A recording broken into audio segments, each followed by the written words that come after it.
Okay. Hello, everyone. For those of you who don't know me, I'm Tod Machover. I'm professor at the MIT Media Lab and academic head of the Media Arts and Sciences program. It's a real pleasure to welcome you all today to this talk and discussion with Sasha Costanza-Chock about their new book, Design Justice and Related Issues. And we're also very happy to have an ASL interpreter with us today and also a captioner.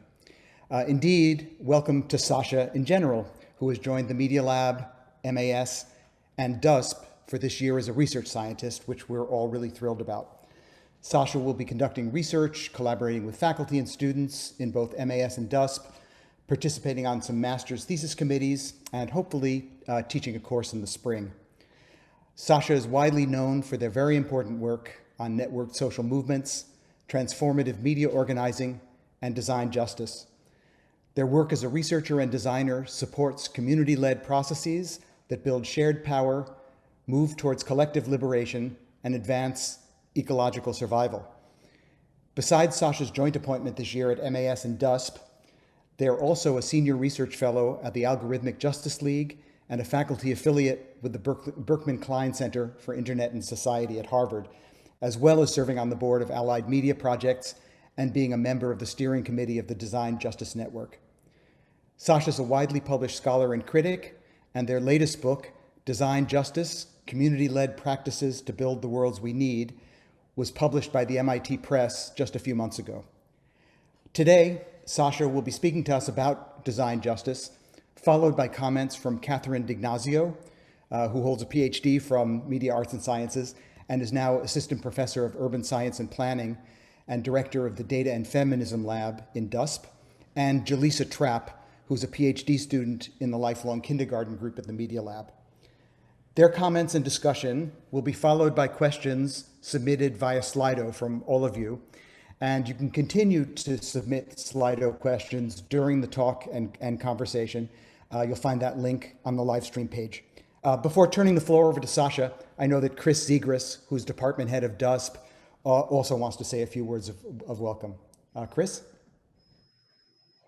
Thank you so much, Tod, and I'll just be very brief. We're so grateful to have Sasha formally welcome to the Media Lab, DUSP, and SAP community.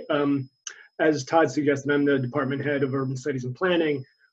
Sasha's been an active member of our community for many years, and we really look forward to her joining us for the next year formally. Her work is incredibly timely, as we know, and I look forward to hearing from it today. I want to extend a special thank you to Media Lab for organizing this, and especially also to Catherine and Jaleesa for joining the conversation. I don't want to take up any more time because I know Sasha will have plenty for us to hear, and I look forward to joining the conversation in the follow-up. Thank you so much. So it's a great pleasure that we present to you Sasha Costanza-Chock for what I'm sure will be a truly stimulating conversation. Sasha. Thank you so much, Tod, and thanks, Chris, and everybody who helped make this event happen. And thanks to Catherine D'Ignazio and Jaleesa Trapp. I can't wait to get into the conversation with you both in just a moment. I'm going to take about 25 minutes to present a little bit about the new book, Design Justice, and then there'll be responses from Catherine and Jaleesa. We'll have a conversation, and then we'll open it up for a Q&A. So I'm going to switch to my screen right now. And then before I continue, I do want to make sure that everyone is still able to see both my screen and Amy, the interpreter.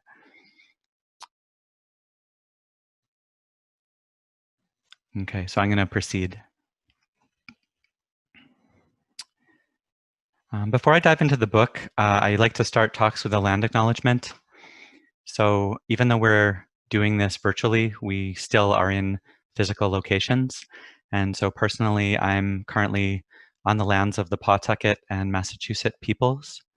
And we do land acknowledgements because we have a responsibility to acknowledge the history and the ongoing violence of settler colonialism, and to figure out how, both as individuals and as institutions and as a society, we can seek to end that ongoing violence and find new paths forward.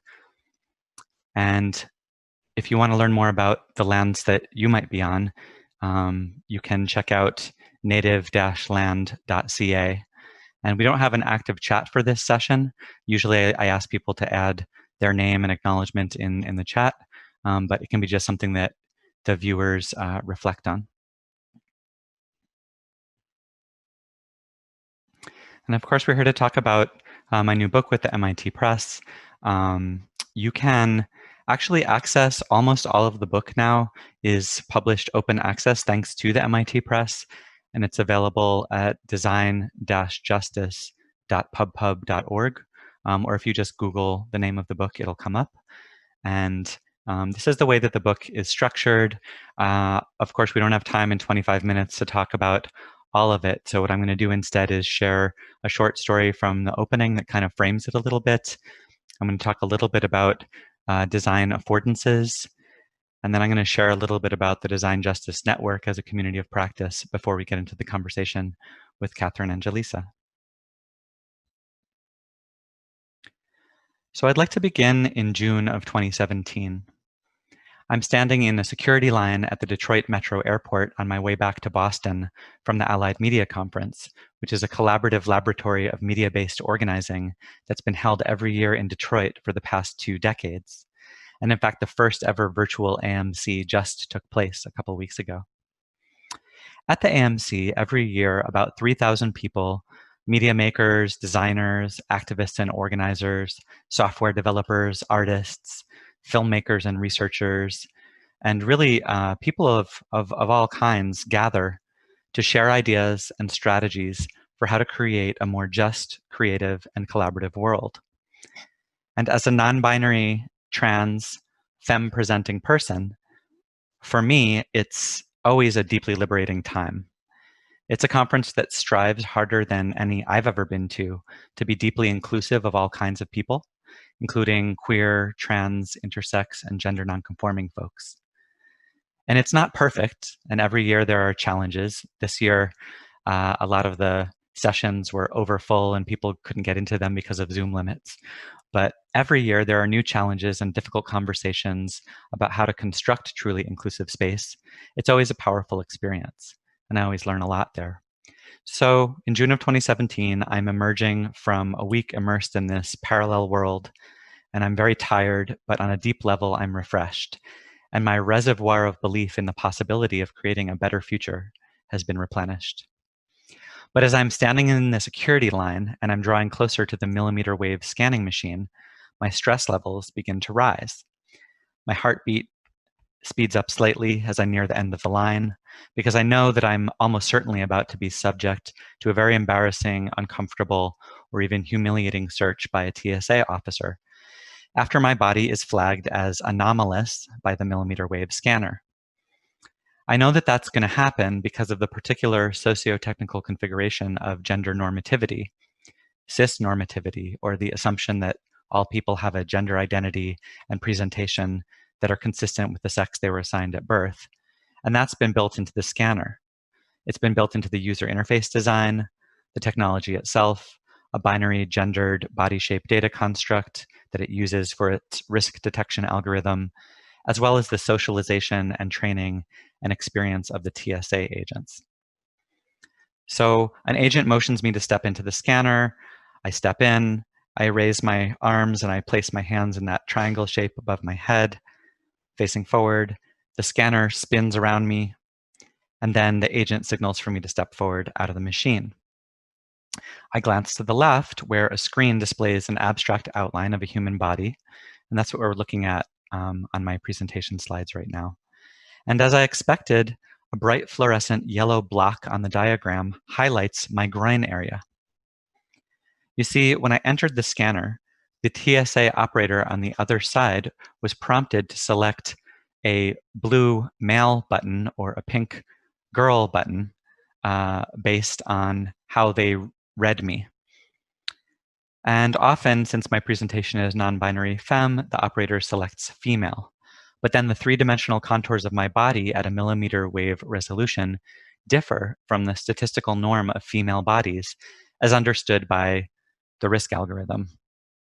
So, and that's been, built into the scanner itself, the subcontracting firms, the software developers, and then the model's been trained probably by a small army of click workers tasked with labeling and classification, as scholars like Mary Gray in her book on ghost work, among many others, remind us.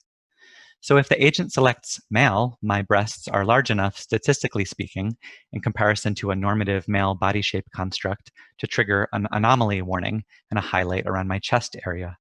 But if they select female, then my groin area deviates enough to trigger the risk alert, and bright yellow pixels highlight my groin as visible on that display. So in other words, I can't win. The socio-technical system is hardwired to mark me as risky, and that triggers an escalation to the next level in the security protocol. And this is in fact what happened in June 2017 as I walked through the scanner, as it does every time. So now the agent asked me to step aside. They ask for my consent to a physical body search. And I'd love to say, no, I don't consent, but that's not how it's set up. So typically at that point, once I become close enough to the agent, now they become confused about my gender and my sex. And that presents a problem because the next step in the security protocol for either a male or female agent to conduct a body search according to the gender that I'm supposed to be. So according to TSA policy, quote, if a pat down is performed, it will be conducted by an officer of the same gender as you present yourself, end quote.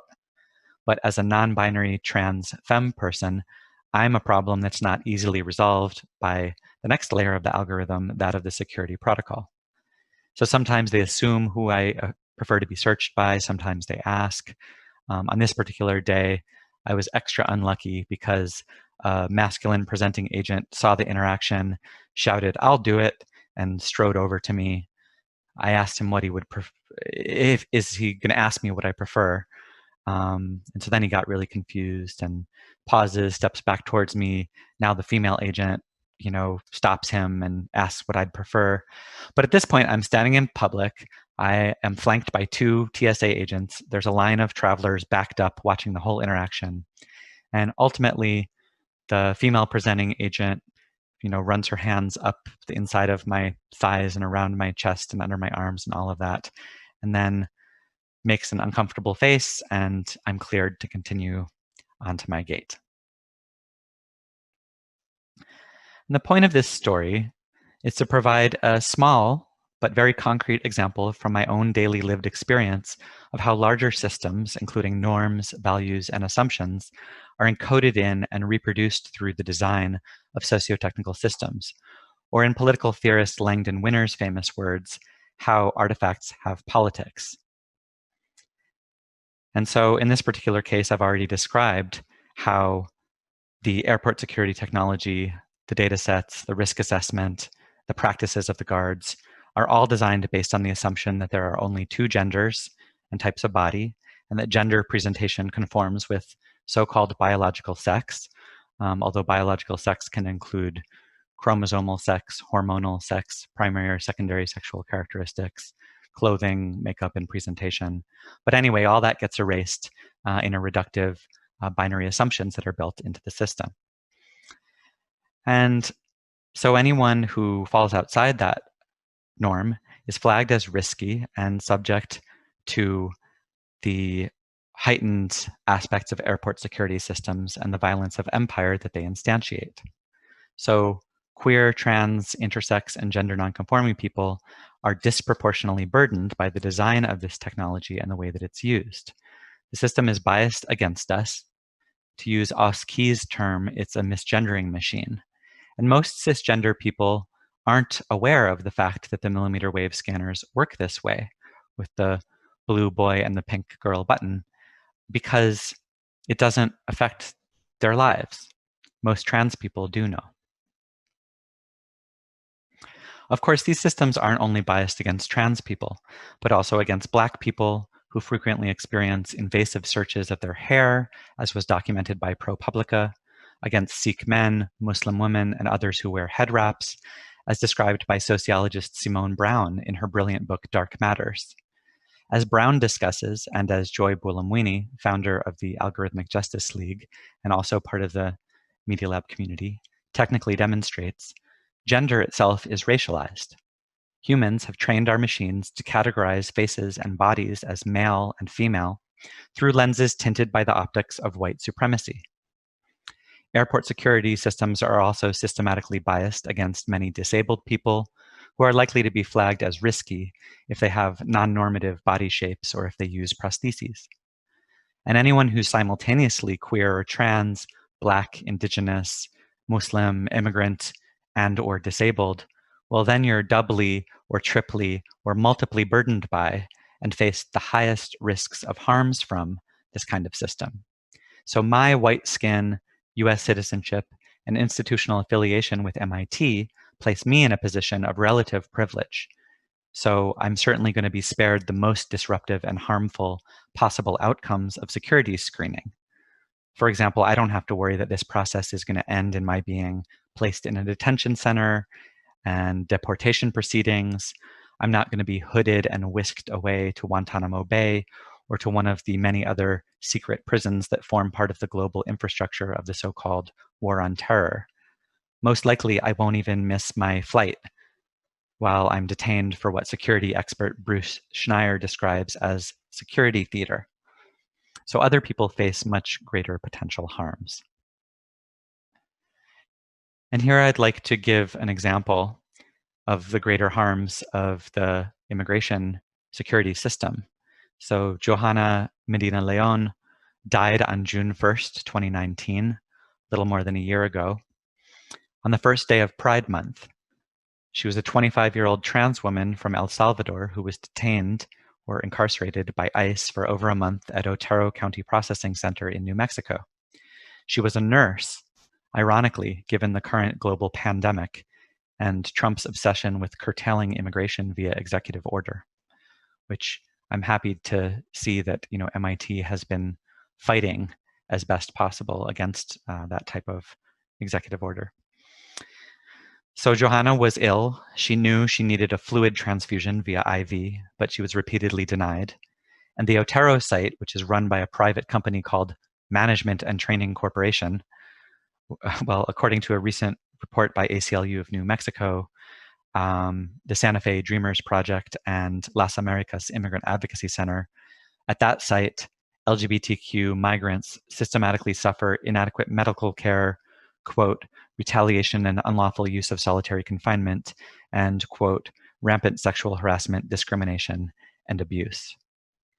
So we lost her through the system. Of course, the violent erasure of trans and gender nonconforming people isn't new. It's been happening for hundreds of years under the ongoing project of settler colonialism. Cis-normativity was imposed upon Indigenous peoples throughout the Americas and around the world through hundreds of years of violence, both spectacular and everyday.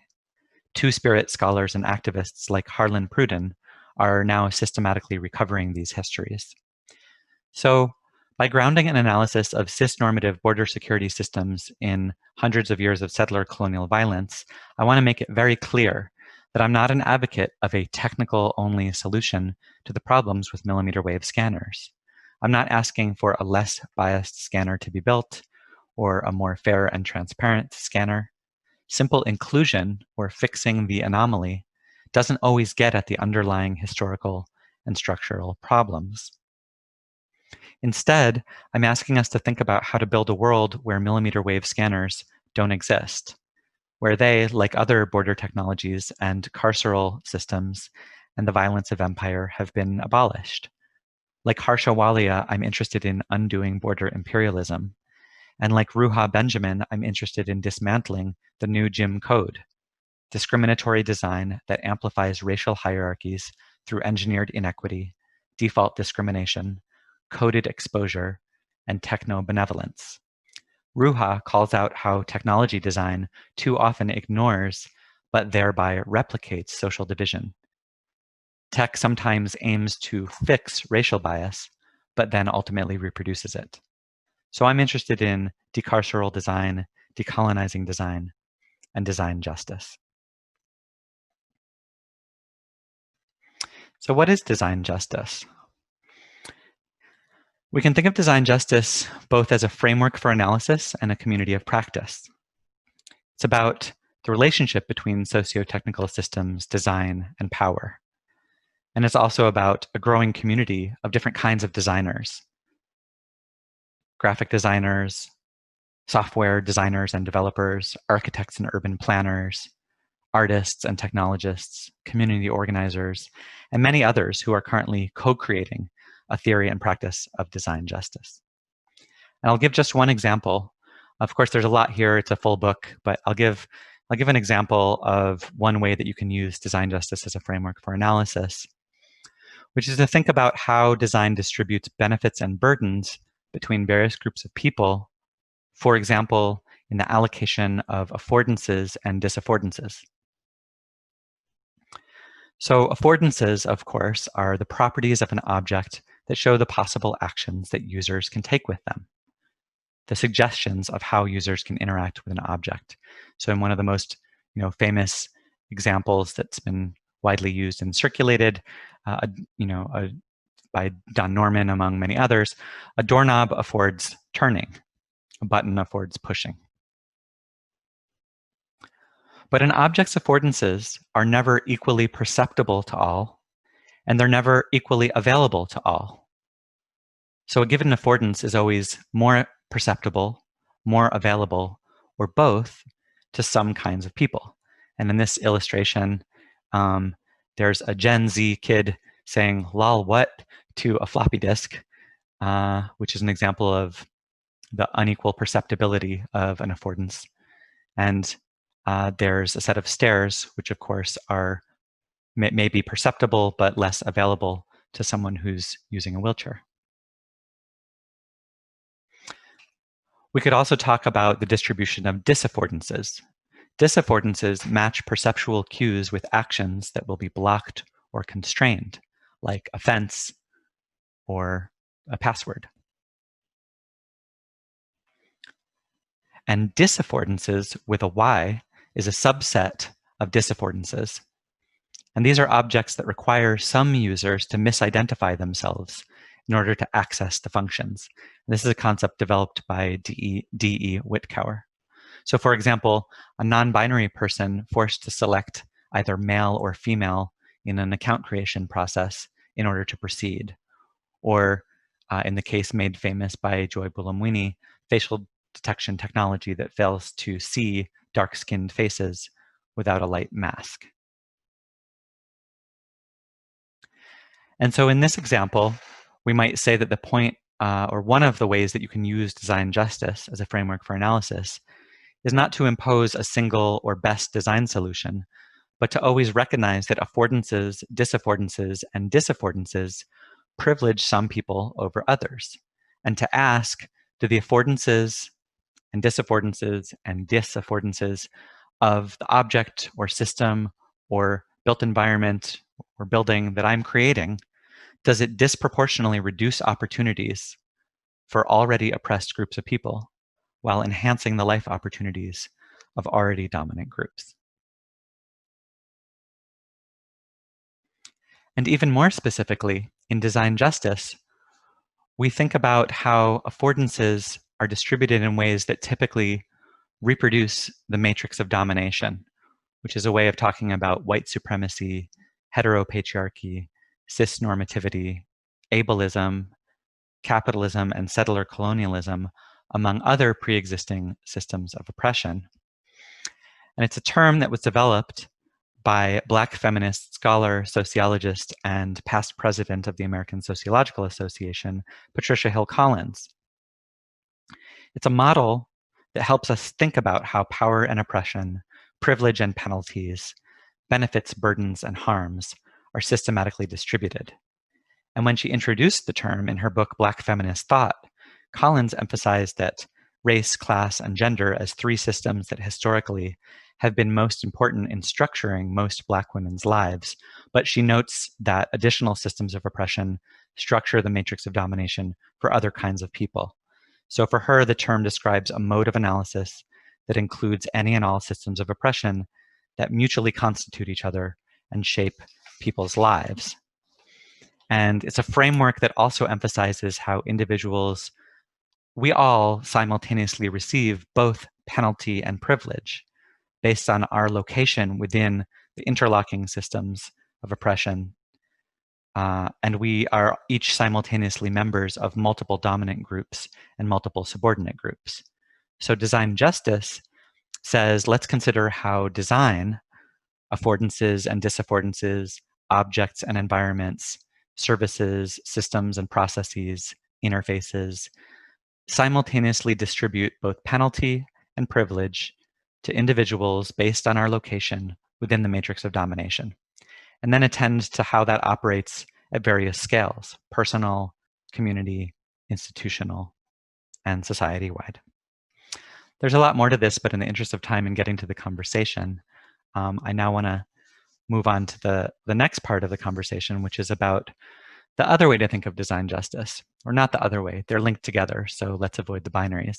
But in addition to being a lens or a mode of analysis, design justice is also a growing community of practice that focuses on the more equitable distribution of design's benefits and burdens, more meaningful participation in design decisions, and recognition of community-based, indigenous, and diasporic design traditions, knowledge, and practices. I'm gonna skip this actually. This is a video of the. Let me just mute that. This is a video of the Allied Media Conference, which I mentioned in the intro, and I include it here because this is where design justice, both in theory and practice, was actually born. It was born at the AMC in the summer of 2015 when a group of 30 designers and others took part in a workshop called Generating Shared Principles for Design Justice. And it was a workshop planned by Una Lee, Jenny Lee, and Melissa Moore, and presented by Una Lee and Wesley Taylor. It was inspired by the AMP network principles, the Detroit Digital Justice Coalition, and the pedagogy of Detroit Future Youth. And this is some people at that workshop in 2015. And the goal was to move beyond frames of social impact design or design for good, and to challenge designers to think about how good intentions are not necessarily enough to ensure that design processes and practices become tools for liberation. And we wanted to develop a set of principles that could help practitioners avoid the often unwitting reproduction of the matrix of domination. And so the draft principles we developed that year were refined later by the Design Justice Network coordinators over the next year, revised at the AMC in 2017, and then in 2018 released, and I'm going to share them in just a second. In that workshop, we were asking these questions about a set of design projects that had been highlighted as being sort of social good design projects in the city of Detroit. And we were asking who was involved in this, who benefited, and who was harmed. And that was a prompt and a process that helped us figure out the principles.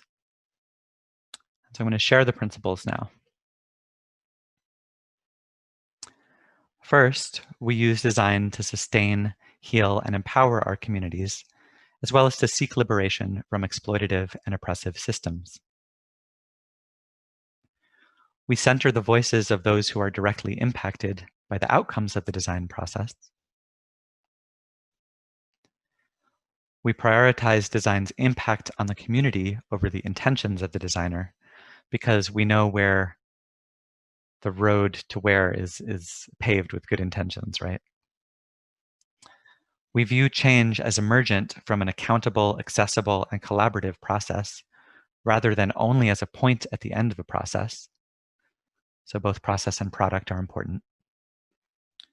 We see the role of a designer as a facilitator rather than as an expert. And that's actually modified a little bit by the following one, which is we do believe that everyone is an expert based on their own lived experience. And we all have unique and brilliant contributions to bring to a design process. So it's not that someone with specialized skills or knowledge can't contribute. It's that there are multiple ways of bringing knowledge and skills to design, some of them based on technical skills or professional skills, and some of them based on lived experience. Number 7, we share design knowledge and tools with our communities as much as possible. Number 8, we work towards sustainable, community-led and controlled outcomes rather than parachuting in, doing a thing and disappearing. Number 9, we work toward non-exploitative solutions that reconnect us to the earth and to each other. This is especially crucial when we think about yet again, one of the hottest summers on record, and the interactions of, the impacts that we're having on the ecology. And number 10, and this is the final one, before seeking new design solutions, we look for what's already working at the community level. We honor and uplift traditional, indigenous, and local knowledge and practices.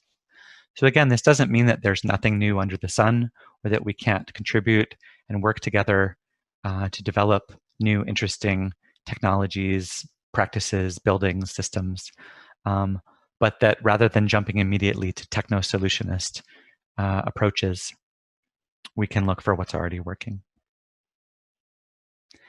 So those principles have been extremely generative. They've now been adopted by over 300 people and organizations.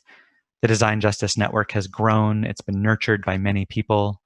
There are dozens of track coordinators who have helped create design justice tracks and workshops at the Allied Media Conference and elsewhere. There's a steering committee, including myself, but including Una Lee, Victoria Barnett, Wesley Taylor, Denise Brown, and myself. And this network has produced a zine series that provides an evolving record of our ideas and activities.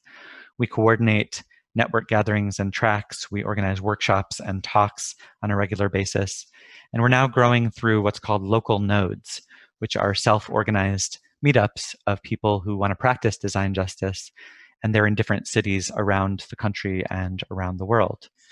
In Philadelphia, in Chicago, in Singapore, in the Mediterranean, in San Francisco, and so on and so forth.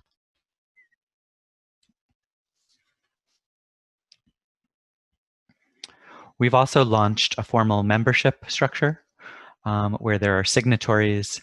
There are now hundreds of members who contribute time or money to help build the network.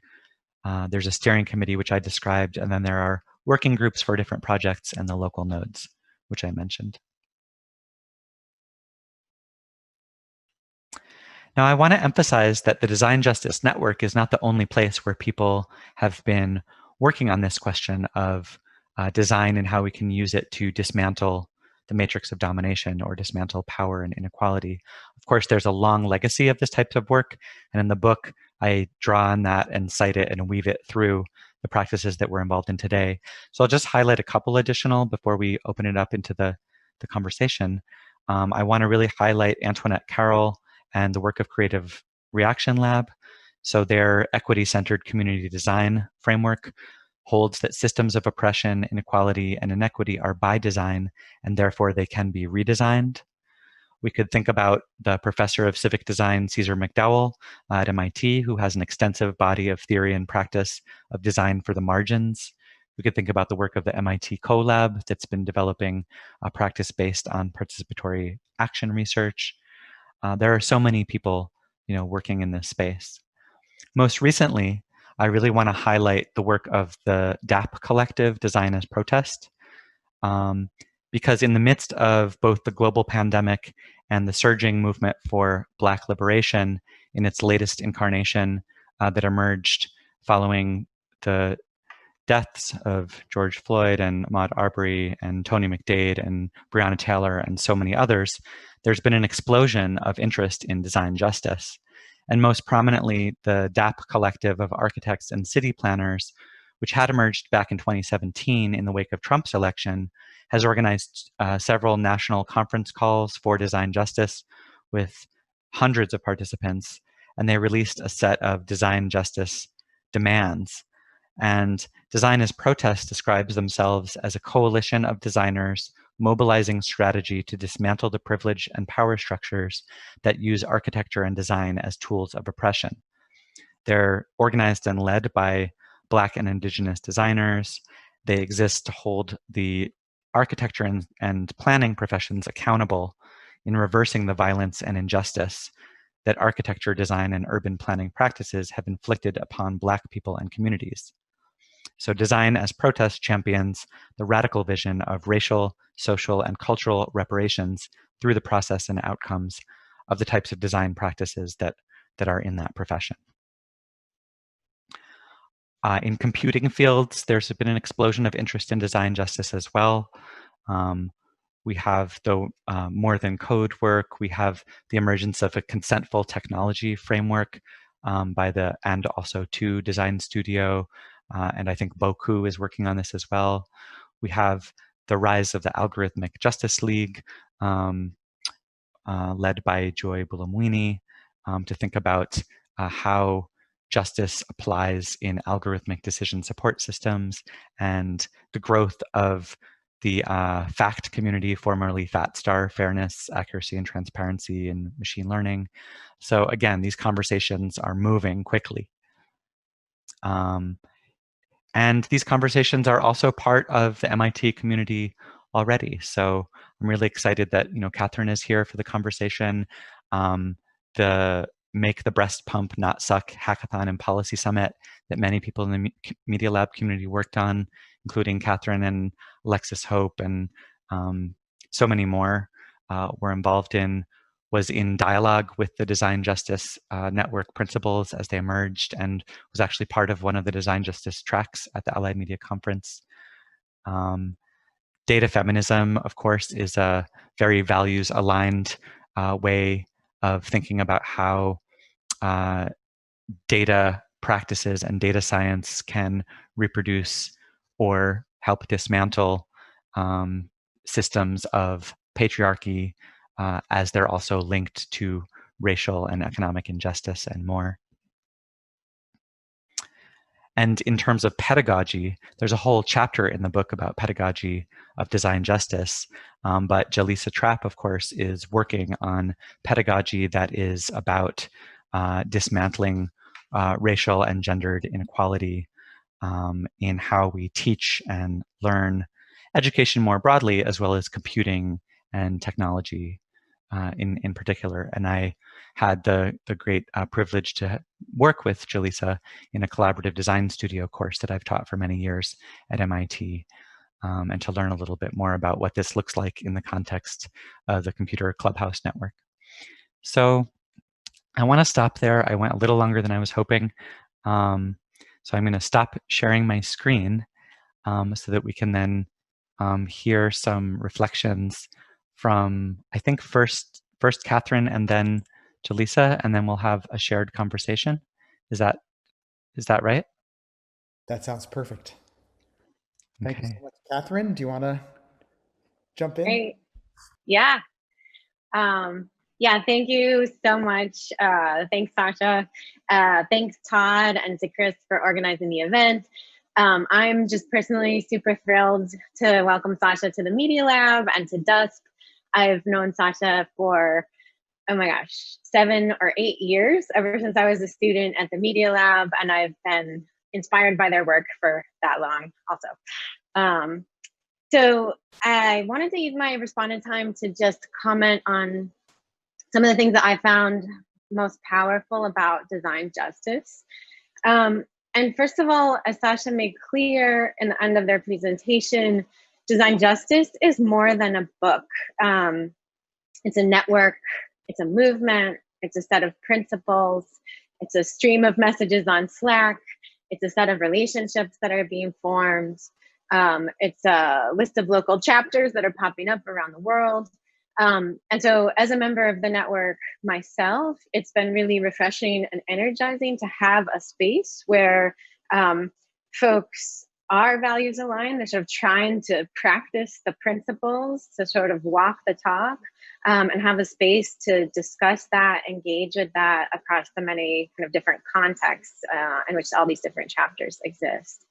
And then secondly, and then a little bit more related to the book, Design Justice, one of the things that for me has been the most compelling is that design justice models how makers, specifically like practitioners, can engage directly with structural oppression in both design products and design process.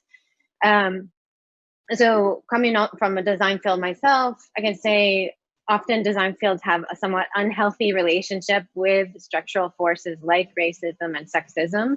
So like either designers and the design process are sort of willfully ignorant of structural oppression. So like gender, race, class, ability, like these things do not even exist. They're not discussed. They're not part of the conversation. They're not part of the dialogue. And then what, of course, results is that products get sort of default designed to serve the needs of a very narrow subsection of the population, if you think about it. Like sort of who's on top of that matrix of domination is elite, white, abled, Anglo citizen men, right? That's a very narrow kind of lens and vision for what and who design can serve. But then on the flip side, you have another very unhealthy way that design fields engage with structural oppression. And Sasha describes this in their book as, being design saviors, whereby, the designers are imagine themselves to have this very special expertise, and then they can use it to help underprivileged people who cannot help themselves. This is very much like the sort of often the frame of how we think about design for good. It sort of places, there's this like kind of hierarchy of who is doing good for whom. And so Sasha pushes back on this in Design Justice and calls on us, and this is a quote, to realign design values, practices, narratives, sites, and pedagogies with explicitly intersectional feminist, queer, anti-racist politics. So design justice, they say, is part of a broader cycle of struggles. And so this is the part that I want to comment on, because if we're taking intersectional feminist, queer, anti-racist politics, this is a politics that asks us to foreground politics, meaning to foreground power in the design process. And so often this conversation is just sort of elided, and it's sort of missing, and it's implicit, and so on. And so when we foreground power and we just say design is political, just like everything's political, design is political. First, how do we do this? First, we deconstruct that power. We talk about it explicitly, we critique it, we untangle it and how it works. And Design Justice does a marvelous job of doing this. In particular, one of my favorites is a case study about the Gates Foundation's Reinvent the Toilet Challenge. So this distributed many millions and in fact helped to raise billions of dollars, mainly that went to elite researchers in the global north to fix toilet problems in the global south, which Sasha points out communities had already developed their own solutions for that were more culturally grounded than anything that the folks up north came up with. So it looks like this critique. And this is a kind of intersectional feminist critique. It calls on us to ask who questions. So things like who frames the problem? And is it a problem? Communities push back when you call them a problem. Who funds the problem? Where does the money come from? Who decides the scope? What values are built into the designed objects and processes? And most importantly, who benefits and who loses? And so if we care about design and justice, we have to answer these kind of who questions. And when we start answering those questions, you start to have some really uncomfortable conversations because you start to realize how disparate the benefits of design actually are. But engaging with power as a designer also means going beyond that critique to imagine how to do things differently. And so that's what, for me, I just find this the most relevant thing about Design Justice, both the book and the network principles, is that they don't stop at a critique of sort of how things are, but they offer useful strategies for us to help us avoid the default processes and the default choices that end up reproducing this sexist, ableist, racist status quo. And so these include on the network principles Sasha mentioned, things like decentering the expertise of the designer, for uplifting the lived experiences of minoritized people, for gathering people into inclusive and joyful events, and then for looking first and foremost always to design that comes out of communities, that's grounded in communities, rather than imported or imposed from outside. And so as I was coming to this, I was thinking sort of, yeah, what's the relevance right now for us at MIT? And I think many of us, both in DUSP and at the Media Lab, imagine ourselves to be doing some kind of participatory design at some level. And yet at the same time, we may not undertake that participatory design or that participatory research with any like underlying model of power. And that's where Patricia Hill Collins, like this model of the matrix of domination, is so powerful as a grounding conceptual framework for how we think about oppression. We also might go into communities to gather ideas, and we might not return to share our results. And then too often, and I have definitely seen this at MIT, when we say we want to do good, we operate with a kind of savior mentality that, you know, we're helping others with our special skills, but we're not imagining that we are actually the ones that need help to decolonize our designs, to strip our theories of their white supremacy, to feminize our assumptions, and so on. So design justice invites us to kind of back way, way, way up, long before we get to, you know, this crappy scanner or the facial recognition software that can't see Joy's face. So like, let's back way, way, way far up, and let's re-engineer everything and repair everything starting from the very, very beginning. And so it's a deeply inspiring book that I think a lot of us can draw from, learn from, and use going forward. So, thanks. And I guess now I will turn it to Jaleesa.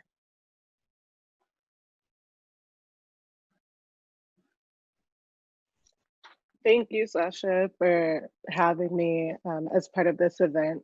I have learned so much from you in particular through our conversations, through taking the co-design studio class with you, and from reading your book.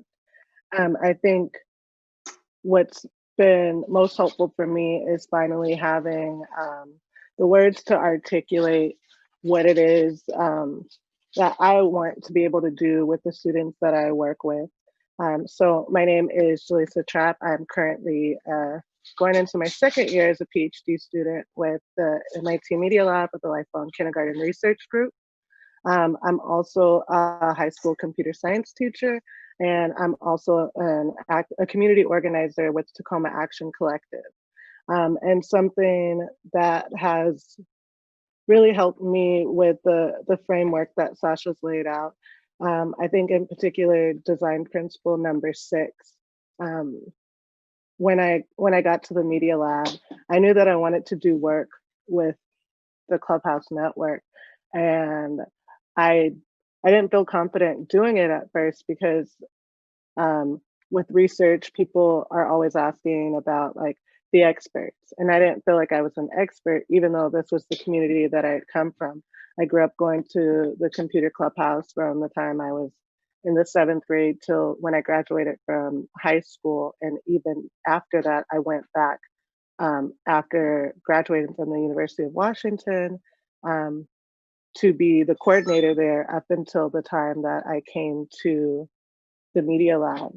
And I think that working with Sasha made me a lot more confident and actually helped me shift the direction that I went with my master's thesis. I think that so many times people that are marginalized are not told that they're experts.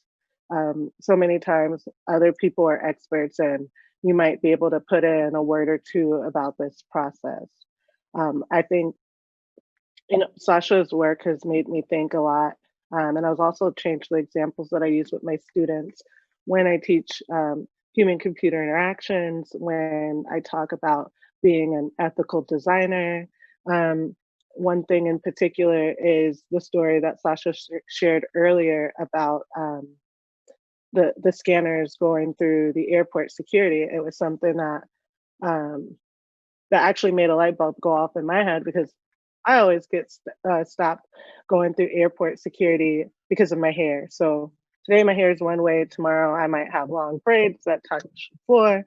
But I noticed that when I go through that scanner, the only time I don't get stopped is when my hair is straightened, when my hair is braided, when it's out in an afro, when it's any other way, I always get stopped and they always have to pat down my hair, which is the most uncomfortable experience.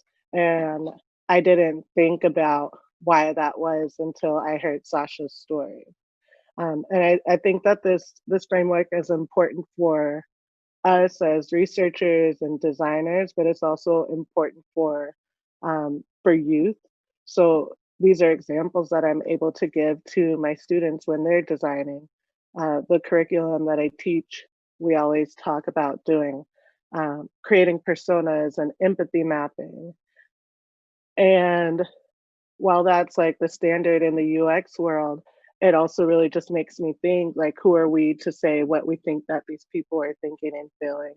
And so I'm able to challenge my students to actually go out and talk to people and not to create these personas and empathy maps based on what they're thinking that other people may be thinking, but to actually engage with the community that they want to design with and not just for. Um, and I want to get to the conversation with all three of us, so I'm gonna leave it there.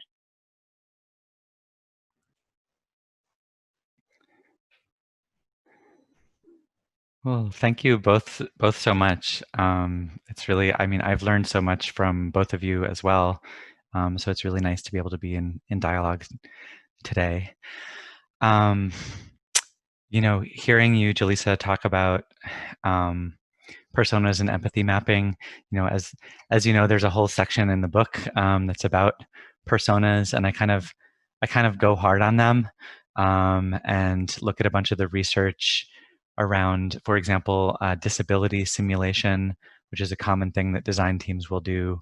There's actually empirical research now that kind of discredits disability simulation for anyone who thought that it did work.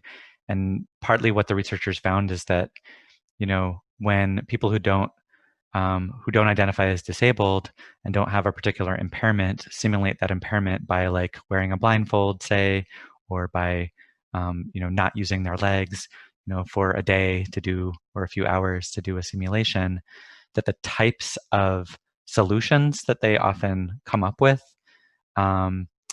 tend to be solutions that are focused on getting back to their regular experience. So it's, you know, how would I solve my vision impairment, or, you know, how would I, you know, find a way to walk as if I normally would walk, rather than drawing from, you know, years or decades of lived experience of someone who does have that particular impairment and might have very different types of demands, say, on the built environment, that make it more possible to use the existing form of mobility and get around. So there's a bunch of work on that in that space in particular. In the book, I also talk further about, you know, I don't think that personas are useless. I use personas in some of the work that I do. It's one of those things where the devil is kind of in the details, as most things. And so I think if you develop personas together with a community that you're designing with, and those personas really do capture and reflect some of the key things about people from the community's experience, then they might be useful reminders for everyone on the design team to kind of focus attention and energy on the specific you know, areas that you're trying to solve for or to work on. I just think that too frequently they're not really used that way. They're just generated by the design team where people don't have any of that lived experience, and it's kind of like what you said. It's, you're kind of in the worst case, they just become representations of people's unchecked stereotypes about a particular type of person or community, and then you design a whole thing based on your assumptions. Not healthy or helpful. And most recently in the book, I talk about this. There's even a turn away from the design team coming up, even taking the step of taking the time to try and come up with meaningful personas. There's like persona generators and diverse persona generators. And they just, you like, you know, click play and it will just like generate a bunch of diverse user personas for you that your design team is supposed to use. And I'm really worried about that type of approach. I think it's really problematic. So I'm wondering if either of you has an example of personas being useful or being harmful, either way, like from your own work? Maybe maybe you first, Jaleesa, because you brought it up. Yeah. So one of the classes that I taught, I think we called it like Be a Trailblazer. We had students working on connecting their interest in STEM to community work. And we had one group of girls in particular who were really interested in helping elementary students learn to read. And so, they developed this whole persona about elementary school students.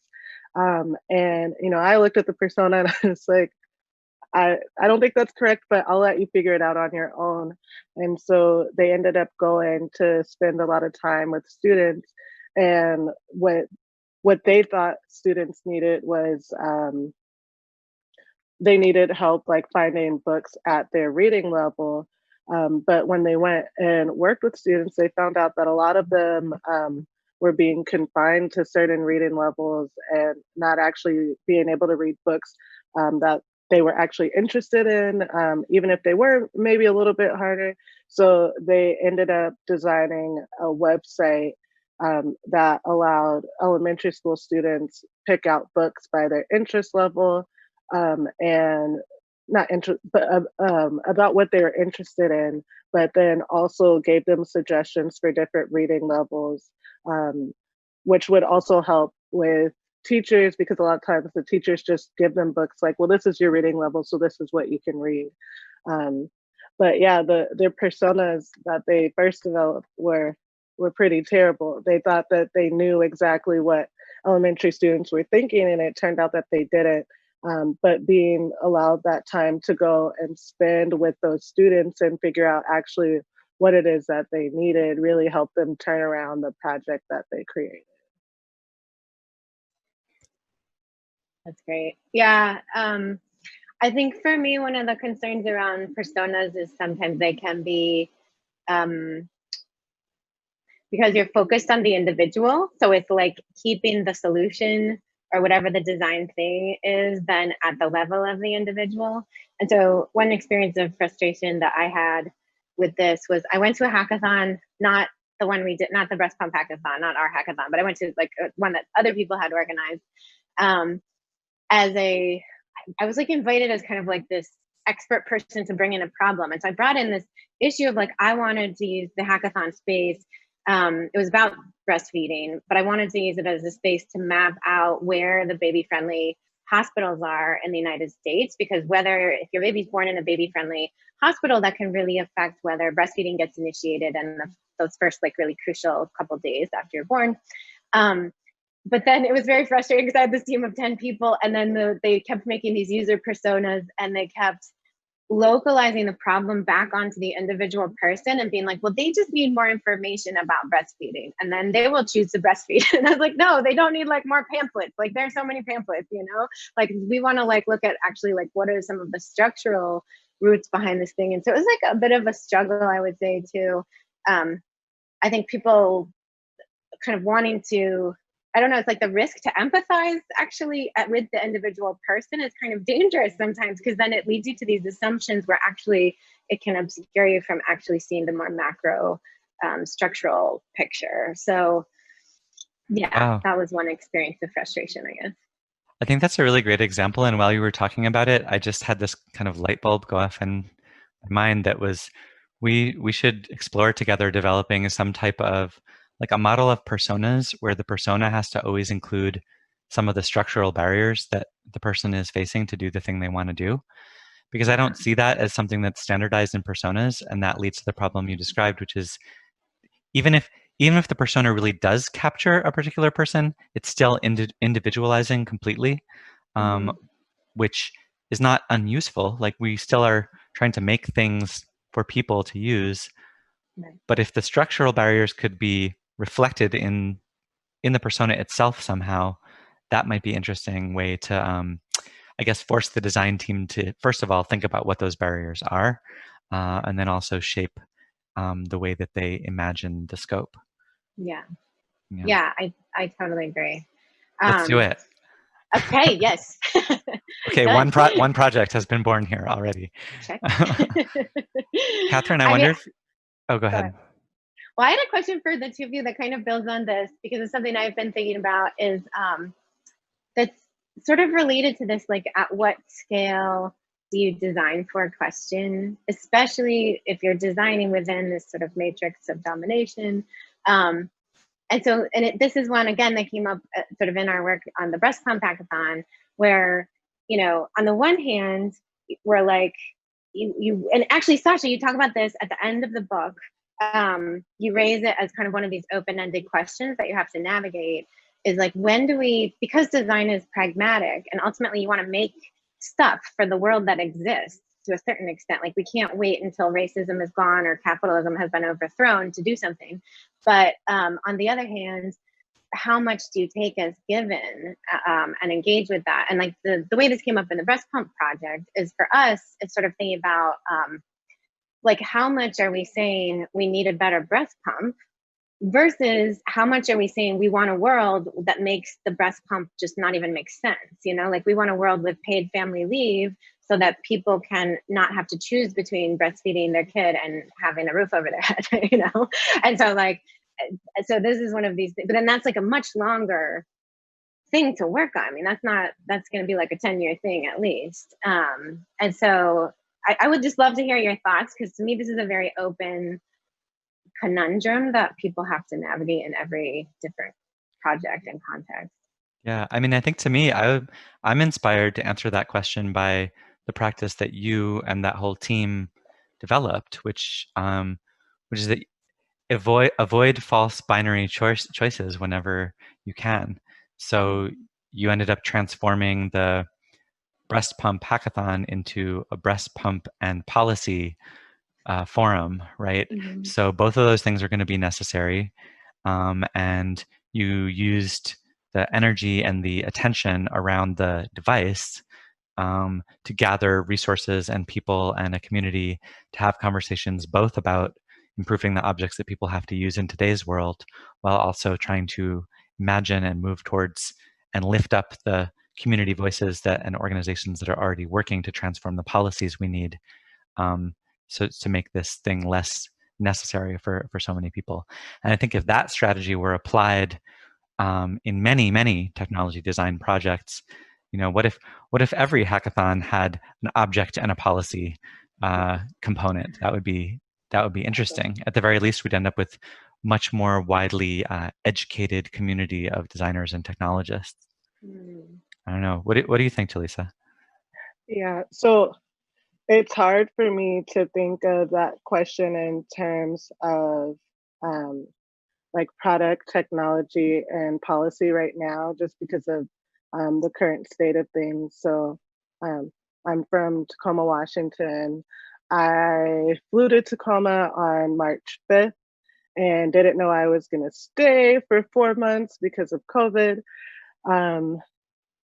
And on March 3rd, Manuel Ellis was killed by Tacoma police. I did not find out about it until the end of May, after George Floyd was killed. And it's because of different policies and different power structures that it was able to fly under the radar and people did not know. I didn't know until his sister contacted me and Tacoma Action Collective. And his sister is actually somebody that I went to high school with. His mom was my high school counselor. Like, she helped me make it through my senior year, because that year was a struggle for me. But because of different policies and different power structures that are put in place, the general public was not made aware of what happened. There was like one small article that was written about it. It said that he died from excited delirium. His actual official cause of death was homicide. It was ruled a homicide. It was hypoxia due to physical restraint. And that had always been the case, but we just weren't made aware of it. So then, you know, when I think about these things, it's like, how much can we wait? How much can we do with things already put in place? There's a lot of conversations about reimagining policing and, you know, like, what would a world without policing look like? And like what drives me is knowing that there are actual people that are impacted. You know, it has been how many 160 something days now since he's been killed. An investigation has not happened. The officers that killed him are still employed. In fact, they're enjoying a paid vacation that, you know, we're paying for with our tax dollars. And it really makes me think about, like, you know, how much we are told to wait, and, you know, we can't wait because this is like something that's happening now. It's like a real battle that his family is in right now. That, I mean, like the whole state is involved now, the governor's involved. Um, so yeah, so I struggle with this all the time, especially because I work with young people, and you know, I like to give them real examples. My students, they're not allowed to be friends with me on social media, but they definitely creep on my Facebook and like look at posts and see what I'm posting about, things that are going on in the community, and they're wanting to be involved. They're wanting to make changes. But you know, if they're not in a class with me and they're in a class with somebody who's teaching, this is how you make a persona, and people who are not telling them that they are the experts and that they get to talk about their lived experience, and that's valid, and that counts as research, and that counts as you know, expertise. Then there's like, there's just this battle. So yeah, so it's hard for me to think in terms of specifically just technology or specifically products, because I mean, even like with the breast pump, like there are people who are being affected by that right now. I can think about last night, my cousin saying that she wanted to go do something without the baby, but she wasn't able to pump enough breast milk, so she had to bring the baby. And you know, like that's the same thing with like being able to go to work or just being able to enjoy life in general. So. Yeah, thank you for sharing that, you know, experience. And I think, you know, sometimes we also, and I think design justice recognizes this as an approach, and certainly the community practitioners would share this view. You know, sometimes you don't need to design a new thing and build a new thing. Sometimes what you need to do is pause and be like, what is the community saying is necessary to happen? And so if there's the Tacoma Action Collective has, you know, a specific set of policy proposals. I haven't looked at it closely, so apologize. But in many cities and towns across the country, you know, people are like, okay, let's reroute funding from the police department to education, to health, to access to housing, and so on and so forth. That's not a technical solution. That's a policy solution and a wealth redistribution solution. And those things may be what's most necessary. And I think we have to listen to that and amplify that and use the platforms that we have to, you know, to promote that, and not fall into the very easy trap of saying, oh, let's build some new technologies. Let's put body cams on everyone. Let's add face recognition to the body cams. Let's add predictive policing systems so that we can better allocate the resources. There are all of these carceral technology solutions that people are proposing that aren't really about helping communities get access to the resources they need so that police are less necessary on a, you know, on a daily basis. I think we should open it up to the Slido questions, though. Do we have any questions coming in, Tod? Yeah, they're great questions. There are also quite a few thank yous and yes to all of you. So here's a first question, which is somebody who'd love more about how you frame or define what it means to heal as described in Design Justice Principle number 1. What it means to heal. I mean, that depends on the context of the community, you know, that you're working in, and the issue area that you're working on, right? I think what we're seeing right now is a very unhealthy society and economy and way of relating to one another. We're seeing an unhealthy body politic. We're seeing an unhealthy discourse, and we're seeing the manifestations of the way that we've structured our lives and our economies in a mass extinction event and in the collapse of the planetary, you know, ecology. So healing to me isn't only about individual healing, although that's certainly, part of it. It's about how do we create and generate spaces and relationships and interactions, and yes, objects and systems and processes that can help us move towards a world where we have less trauma, we have less harm of individuals and communities, and where we have more and more equitably distributed life chances, actually. So how long do we live? What do we die of? These things are currently distributed in ways that are structured by that matrix of domination of race, class, and gender. And how do we imagine getting to a place where it's more equitably distributed and where the world is, frankly, will survive in terms of our species and the other species that share the planet with us. I don't know if others want to answer what healing means in the context of the work that you're doing. Yeah, one thing that we always say with Tacoma Action Collective is that if we're not well, then we can't fight. If we're not well, we can't be there to speak up when there are injustices. So making sure that the community is healed in this process is something that's very important. If we're talking about policing, like there is trauma right now. And if that trauma isn't addressed, like any solution that you come up with is not going to work if it's not rooted in healing the community that's been harmed. Yeah, just plus one to what they both said. And then maybe just one thing to add is that I think when you are sort of working with these sort of results, the downstream effects of structural oppression, there is always trauma, and that trauma surfaces, and trying to figure out how to navigate that, to heal also yourself, because you may come into the process also with trauma. And so I think this, it's useful to think sometimes about design as creating a space where that can be processed and then repurposed and rebuilt into something that looks more like solidarity, shared consciousness, movement building towards a better world, something like that. But I think just if you're dealing with the matrix of domination, there has been harm, and there's been a lot of harm, and so trying to figure out how to engage with that harm in a way that repairs.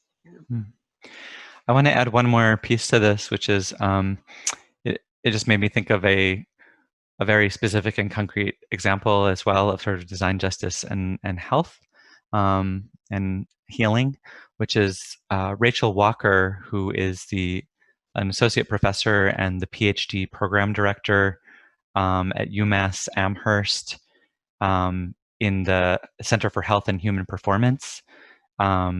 She's been really inspired by design justice and is a Design Justice Network member, and she's part of this network of nurse practitioners as well as educators in that profession who are thinking about what does design justice mean in nursing and nurse innovation. And so she actually has a poster presentation about design justice in nursing innovation hackathons and what it would mean to rethink the way that nursing practices and also medical device innovation could be rethought through a design justice lens. So I encourage people to check out Rachel Walker's work for this question. Are there more questions? There are many more questions. We told people we'd let them go around 3:15, but let me ask one more, two connected questions that have to do with how design justice principles intersect with real world organizations right now. The first part of the question is, how do you see design justice as intersecting with corporate or even nonprofit human-centered design processes? Are they compatible? And another side is funding organizations often require oversight and control on their terms, which can contradict principles of community control. Have design justice projects run into problems with that? So maybe. Sure. I think that for the first question, in theory, any person or organization that follows the principles could be part of the design justice network and the community there. In practice, I think there are a lot of pressures that might make it more difficult to do inside certain types of organizations than others. But the challenge, today, I think, we can really all learn from the organizing model and the demands and the pressure that's been mobilized and generated by the really historic once in a lifetime mobilization for Black lives that's been happening, which is it's really about what can we each do sort of individually to dismantle anti-Blackness in our head and in our practices, and then in the institutions that we inhabit. What does that look like, and how do we shift, and how do we do that beyond statements, beyond stating Black Lives Matter on your webpage? Who's on the board? What do employment practices look like, and hiring practices, and distribution of resources, and how does each move that the organization makes, how does it shift and allocate resources and life chances, and is it anti-Black, frankly? And if it is, then you need to change it. And so institutions and organizations some are trying to figure out how to do that. Some are trying to get away with the window dressing, and that's not, hopefully that's not going to fly this time. And so we're really pushing and mobilizing all of us, I think, to figure out what that looks like. And I would apply that to design justice as well. It's like how could these principles be implemented in whatever institution you're in? And then the second question was about funding, and I think actually, why don't we see if Catherine or Jaleesa want to answer the first one too, and then I'll close us with answering the second question. I think that, my undergrad degree is from the University of Washington. I did human-centered design and engineering, and specifically human-computer interactions. And something that I really struggled with when I was there was that things were very product-oriented and not people-oriented, even though human is in the name. I think that over the past few years, like, human-centered design has become a really popular buzzword, and it still hasn't been used to the potential that I think it can be used to. So a lot of the community organizing work that I do, a lot of the work that I do in teaching in public schools, I do use the human-centered design model. I do go out and listen, like with my students on the first day. I don't have a whole year's worth of lesson plans prepared. We talk about what they know and what they want to learn. And then I take that back and I match it up to what I'm required to teach them. And I think that the design justice framework really enhances that and really gives me a better framework to work with and to teach to students. But I think that what has to happen is that people have to get out of their head that this is for like a product or for a website or to sell people stuff. A lot of it is about like, how do I make this great so that I can sell it to someone, instead of how can we help other people improve their daily lives.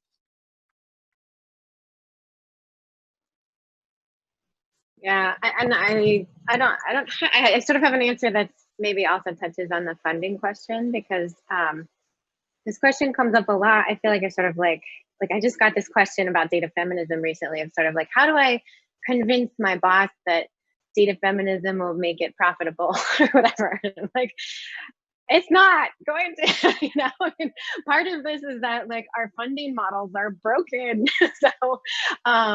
So I think kind of taking some steps back, like Jaleesa is saying, and really thinking about like, what are we valuing as the outcomes of a design process? Like, what's the overall goal and overarching purpose of these things?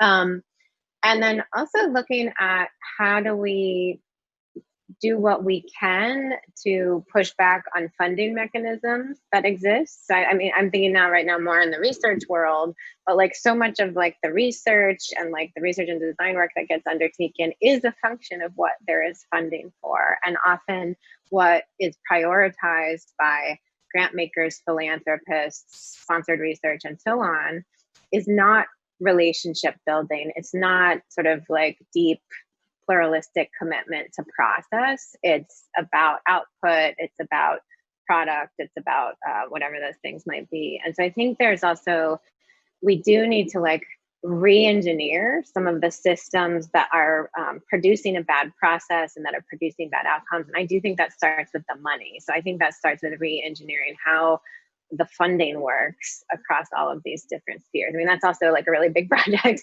But you know, until there's time and space for that, like I felt like we were very lucky to have that on the Make the Breast Pump Not Suck hackathon. They gave us time and space for relationship development, for pivots based on equity, and so on. And that has not been my experience with other funders. And that was a very rare situation. I think we just figured out our second project of the day, which is we should do a design justice jam speculative futures exercise where we imagine like what design justice funding would look like in the year 2050. But until then, I'll end with one very concrete, simple thing that I think a lot of people who are watching could probably do. Because I think it's important to come away from this, both from the book and the conversation, recognizing that yes, there are these massive and deep and long-standing structures that we need to take apart, but that shouldn't be allowed to paralyze us. You know, there are actions that we can all take, and there are shifts that we can all make, both on a daily basis and in our larger, you know, plans. And so, one simple thing that I like to do in projects that I'm working on, if it's a funded project, if there's a budget that you're developing and you're seeking resources, one is to have a community partner that's a community-based organization that, you know, really works in a community that often, you know, might not have as much access to the funding networks that I might have as an MIT, you know, affiliate, and have them there from the early stages of the project to like think about it together. Like, what would this look like? What do we want to do together? And then when it comes time to put in the project proposal, there should be line items in the budget to resource the community partners to be able to fully participate in the design process from beginning to end. And that's certainly something that I've had success doing before.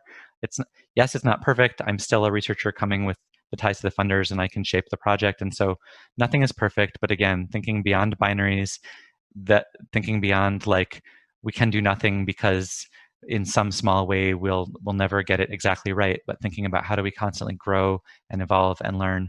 So I would encourage people to put a line item in any design project you're working on, no matter what the domain, to include community-based organization from a community that might be affected by or even harmed by the project you're working on, to be at the table so that you can figure that out together and so that they can be resourced to participate also.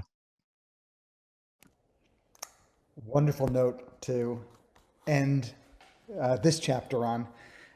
What a fantastic presentation and conversation. Thank you so much to Sasha and Catherine and Jaleesa. And it's exciting to think that this is the beginning of a new round of conversation, because now you're part of our community, and I really look forward to all the great things that could happen this year. Couldn't be a more timely moment to have you amongst us. So thank you for being here. Thanks to all of you. Thanks for joining today, and to be continued. Thank you. Thank you. Thanks, Todd, for organizing. Thanks, And everyone. thank you, Amy, our Thank interpreter. you. Yeah, thanks, Amy. Thanks.